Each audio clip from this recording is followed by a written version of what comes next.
নরম মোলায়েম, চামচ লাগালেই ভেঙে যাবে, এত সফট এত টেস্টি লাউয়ের কোপ্তা বানাবো যে আঙ্গুল চেটে পুটে খাবেন। আসসালামু আলাইকুম, বিসমিল্লাহির রহমানির রহিম। কেমন আছেন সবাই? আপনাদেরকে আমার চ্যানেলে স্বাগতম। রেসিপির সবচেয়ে মূল্যবান যে পার্টস হচ্ছে কোপ্তাটা একদম নরম হবে, ভিতর থেকে সফট হবে এবং সাথে সাথে গ্রেভি অ্যাবজর্ব করে নেবে। সুপার টেস্টি, সুপার সফট লাউয়ের কোপ্তা বানাতে একটি লাউ নিয়ে প্রথমে ধুয়ে নিব। ধুয়ে আমি পিলার দিয়ে ছিলকাটা ছিলে নিব। ছিলে আমি লাউটা গ্রেট করে নিব। দেখেন, লাউটা আমি গ্রেট করে নিচ্ছি। লাউটা আমি গ্রেট করে এভাবে মিডিয়াম সাইজের গ্রেটারটা দিয়ে করবেন। দেখেন কত সুন্দর করে করেছি। এখন লাউটা আমি ভালো করে দুই হাত দিয়ে, হাত কিন্তু আমি ধুয়ে নিয়েছি সাবান দিয়ে, দুই হাত দিয়ে চিপে ভালো করে রসটা বের করে নেবেন। লাউয়ের রসটা কিন্তু ফেলে দিবেন না, এই জুসটা আমি গ্রেভিতে পরে কাজে লাগাবো, তো এটা ফেলে দিবেন না। এখন আমি লাউয়ের কুচিতে এক মুঠো ধনেপাতা কুচি, দুটি পেঁয়াজ কুচি করে দিয়ে দিলাম। এখন দিয়ে দিচ্ছি পুদিনা পাতা কুচি। দেখেন তো কত কালারফুল মনে হচ্ছে না? এখনও তো ফ্লেভারফুল মশলাই দিইনি।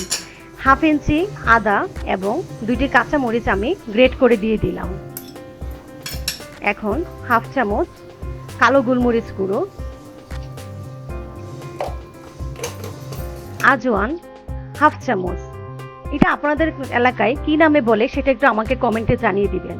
আমি একটু হাতে একটু নিয়ে ভালো করে একটু ক্র্যাশ করে দিয়ে দিলাম হাফ চামচ ভাজা জিরে গুঁড়ো, হাফ চামচ গরম মশলা গুঁড়ো,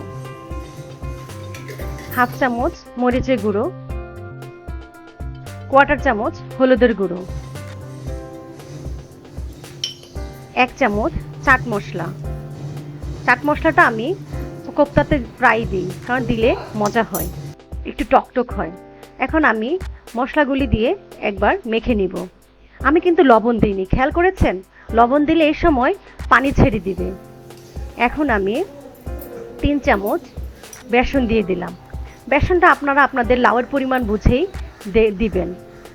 এখন 3 চামচ বেসন দিয়ে আমি বাইন্ডিংটা তৈরি করব। এখন দিয়ে দিচ্ছি 1 চামচ লবণ। ঠিক লাস্টে আমি লবণটা দিব, যেন লাউটা থেকে পানি ছেড়ে না যায়। ভালো করে আমি মেখে নিব। মেখে এখন আমি এখান থেকে গোল গোল করে নিয়ে সুন্দর কোপ্তার সাইজ দিয়ে দিব। এভাবে করে আমি সবগুলি কোপ্তা বানিয়ে নিব। দেখেন, আরেকবার আমি আপনাদের সুবিধার জন্য দেখিয়ে দিচ্ছি। দেখেন, সবগুলি আমি কোপ্তা বানিয়ে নিলাম। কোপ্তাগুলি দেখতে কত সুন্দর লাগছে, তাই না? এখন আমি কড়াইতে পরিমাণ মতো তেল দিয়ে একটু একটু করে কোপ্তা দিয়ে ভেজে নিব। কোপ্তাটা প্রথমে আমি এক পিঠ ভেজে নিব। আমার মেয়ে তো চুলা থাকা অবস্থায় বলছে আমি এভাবেই খেয়ে নিব। ও ভাজার সাথে সাথেই একটি নিয়ে খেয়ে ফেললো। দেখেন, কোপ্তাটা আমি ভালো করে ভেজে নিলাম। এভাবে করে আমি সবগুলি কোপ্তা ভেজে নিব। কোপ্তাগুলি ভাজা হলে উপর থেকে ক্রিস্পি এবং ভিতর থেকে সুপার সফট। দেখেন তো কত নরম মনে হচ্ছে, মনের জন্য এখনই খেয়ে ফেলি। আমার মেয়ে কিন্তু নিয়ে খেয়ে ফেলেছিল। এখন আমি একটি গ্রেভি তৈরি করছি। এখন আমি 2টি টমেটো টুকরো করে, 4 টুকরো আদা, ধনেপাতার ডাঁটাটা দেই যেন গ্রেভিটা একটু ফ্লেভারফুল হয়। একটি কাঁচামরিচ, 4 কোয়া রসুন দিয়ে আমি ভালো করে ব্লেন্ড করে নিব। ব্লেন্ড করে আমি একটি বাটিতে নিয়ে নিচ্ছি। এখন আমি চলে যাচ্ছি মূল রান্নায়। এখন আমি কড়াইতে পরিমাণ মতো তেল দিয়ে, তেলটা আমি ভাজা তেলটাই নিয়েছি। 1 টুকরো দারচিনি, 2টি শুকনো মরিচ, 3টি এলাচ, হাফ চামচ আস্ত জিরে, 4টি লং এবং 2টি তেজপাতা দিয়ে হালকাভাবে সটে করে নিলাম। এটা একটু 2 থেকে 2 মিনিট নেড়ে যখন এটা গ্রান বের হবে মশলাটা থেকে, তখন আমি 3টি পেঁয়াজ হালকা ক্র্যাশ করে নিয়েছি, পুরোপুরি ব্লেন্ড করে নিয়ে 2-3 মিনিট ভেজে নিয়েছি। ভেজে আমি হাফ চামচ হলুদের গুঁড়ো, হাফ চামচ মরিচের গুঁড়ো দিয়ে একটু কষিয়ে নিব। যখন মশলাটা কষানো হবে তখন এতে 1.5 চামচ ধনের গুঁড়ো, 1 চামচ ভাজা জিরা গুঁড়ো দিয়ে কষিয়ে নিব। মশলাটা যখন কষাবো, আমি যে বলেছিলাম না লাউয়ের পানিটা আমি ফেলবো না, সেই লাউয়ের পানিটা দিয়ে আমি কষাবো, তাহলে আমার সুপার হেলদি হবে রেসিপিটা। এখন কষিয়ে আমি এতে দিয়ে দিচ্ছি 1 চামচ বেসন। বেসনটা দিলে গ্রেভিটা অনেক জুসি হয়। এখন দিয়ে দিচ্ছি সেই ব্লেন্ড করা টমেটোর পেস্টটা। এতে দিয়ে আমি এখন দিয়ে দিচ্ছি 1 চামচ লবণ। আপনারা আপনাদের স্বাদ মতোই দিবেন, লবণটা সাধারণত স্বাদ মতোই দেওয়া উচিত। এখন দিয়ে দিচ্ছি বাকি লাউয়ের পানিটা।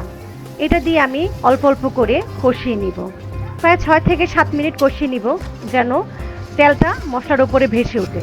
যখন তেলটা মশলার উপর ভেসে উঠবে তখন আমি চুলাটা কিন্তু অফ করে দিয়েছি। সেই সময়টায় আমি দিয়েছি 4 থেকে 5 চামচ টক দই, ভালো করে ফেটে দিয়েছি। এখন দেখেন টক দইটা কিন্তু ফেটে যায়নি। এখন চুলো জালটা জ্বালিয়ে আমি ভালো করে টক দইটা মিশিয়ে কষিয়ে নিব। কষানো হয়ে গেলে আমি এতে দিয়ে দিচ্ছি হাফ চামচ কাসুরি মেথি, হাতে একটু ক্র্যাশ করে দিয়েছি। এটা আমার ঘরে বানানোই, পরে এক সময় না হয় বানিয়ে বলে দিব। এখন দিয়ে দিয়েছি হাফ চামচ গরম মশলা গুঁড়ো। দেখেন মশলাটা কত সুন্দর মনে হচ্ছে না? মশলাটা যখন তেল উপর উঠে আসবে, কষাতে কষাতে আমি মশলাটা কষানোর পরেই আমি এতে দিয়ে দিচ্ছি 1.5 কাপ গরম পানি। যদি আপনারা আমার এই রেসিপিটা পছন্দ করে থাকেন তখন আমার সাথে লাইক, কমেন্ট, শেয়ার দিয়ে পাশেই থাকবেন। পানিটা যখন বলক আসবে ঝোলটা, তখন আমি এতে ভাজা কোপ্তাগুলি দিয়ে দিব। কোপ্তাটা দিয়ে 2-3 মিনিট নাড়বো, কারণ কোপ্তাটা পানি অ্যাবজর্ব করবে, পানিটা শুষে নেবে। সো দেওয়ার পরে আমি এখন দিয়ে দিচ্ছি 1 চামচ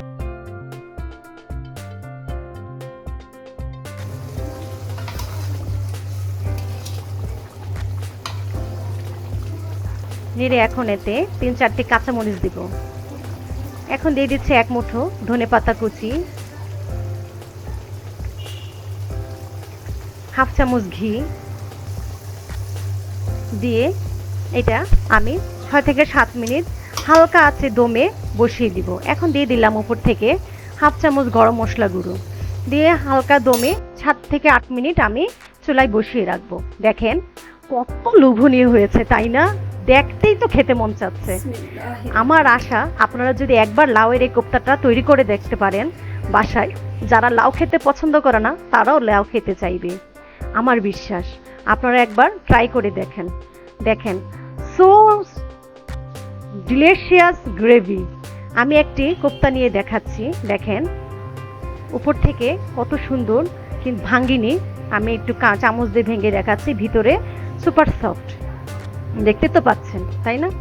কোপ্তাটা কত সুন্দর, কত লোভনীয় হয়েছে। যারা লাউ খায় না তাদেরকে একবার এভাবে খাইয়ে দেখতে পারেন। বাচ্চাদের জন্য তো এটা সুপার হেলদি।